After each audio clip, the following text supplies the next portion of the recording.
Assalamualaikum warahmatullahi wabarakatuh. Halo semua, selamat datang ke channel YouTube saya, Seminar Pendidikan Profesi Guru. Saya Weni Alfianita, mahasiswa PPG Prajabatan Bahasa Indonesia di Universitas Muhammadiyah Sumatera Barat. Pada video kali ini, saya akan membagikan refleksi pengalaman belajar saya pada mata kuliah Perancangan dan Pengembangan Kurikulum. Dalam perjalanan ini, saya telah banyak mendapatkan wawasan baru, tantangan, serta pengalaman berharga yang tentunya akan menjadi bekal dalam dunia pendidikan nantinya. Penasaran dengan cerita dan pembelajaran yang saya dapatkan? Yuk, simak video ini sampai selesai. Jangan lupa untuk like, komen, dan subscribe agar tidak ketinggalan video refleksi lainnya. Langsung saja kita mulai!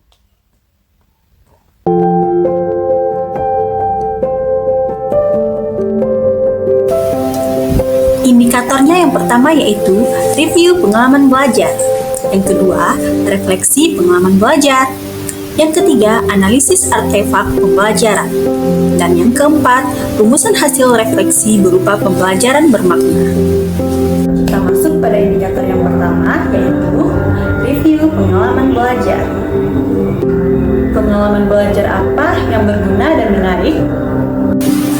Pengalaman yang sangat berguna dan menarik bagi saya adalah pada topik 4 desain pengalaman belajar peserta didik menggunakan kerangka UBD. Pada topik ini, saya belajar bagaimana merancang pengalaman belajar yang tidak hanya fokus pada tujuan akademik, tetapi juga mengutamakan pemahaman siswa.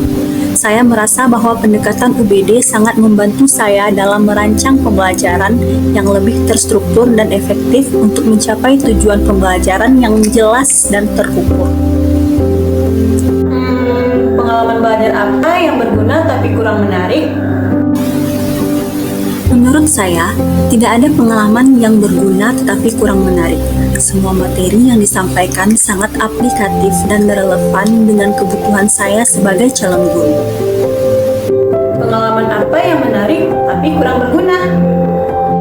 Setelah saya renungkan, tidak ada materi yang menarik tapi kurang berguna, karena setiap topik yang saya pelajari sangat relevan dan mendalam untuk mempersiapkan saya dalam mengembangkan bagian dari kurikulum operasional sekolah yang relevan dengan kebutuhan siswa. Pengalaman apa yang tidak menarik dan juga tidak berguna? Menurut saya, tidak ada pengalaman belajar yang tidak berguna dan tidak menarik. Semua topik memberikan wawasan yang penting bagi peran saya sebagai calon guru. Kita masuk pada indikator yang kedua, yaitu refleksi pengalaman belajar. Apa yang terjadi? Saya belajar menggunakan kerangka UBD untuk merancang pembelajaran yang berfokus pada pemahaman siswa dan tujuan pembelajaran yang terukur. Mengapa hal tersebut bisa terjadi? Hal ini terjadi karena materi yang diberikan sangat aplikatif dan memberikan kesempatan untuk berlatih merancang kurikulum secara praktis. Pendekatan UBD membantu saya lebih fokus pada pembelajaran yang berpusat pada siswa dan lebih jelas dalam merancang tujuan pembelajaran yang akan dicapai. Nah, pada indikator yang ketiga yaitu analisis artefak pembelajaran. Artefak pembelajaran yang mana yang bisa saya jadikan untuk didukung hasil refleksi pengalaman belajar?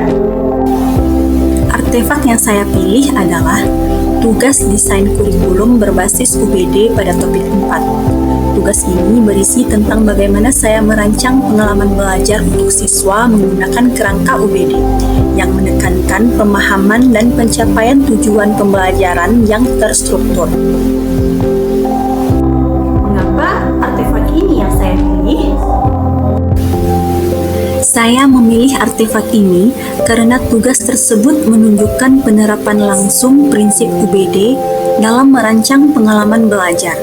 Artefak ini memberikan gambaran tentang bagaimana saya menerapkan teori yang saya pelajari dalam praktik dengan mendesain pengalaman belajar yang lebih fokus pada pemahaman siswa dan pencapaian tujuan yang lebih jelas.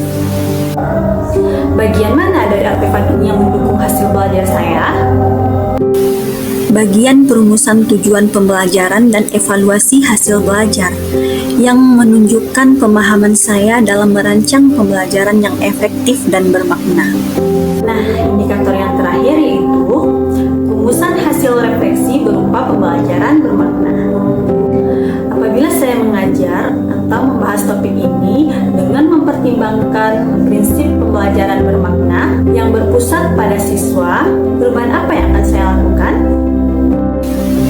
Saya akan merancang pembelajaran dengan tujuan yang jelas dan terukur, fokus pada pemahaman siswa, serta menggunakan evaluasi berkelanjutan untuk memastikan pencapaian tujuan.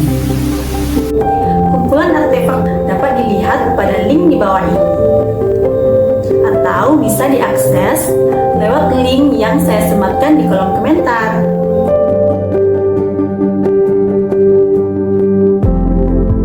Demikian refleksi pengalaman belajar saya pada mata kuliah Perancangan dan Pengembangan Kurikulum. Semoga bermanfaat dan menginspirasi. Jangan lupa like, komen, dan subscribe. Sampai jumpa di video berikutnya. Assalamualaikum warahmatullahi wabarakatuh.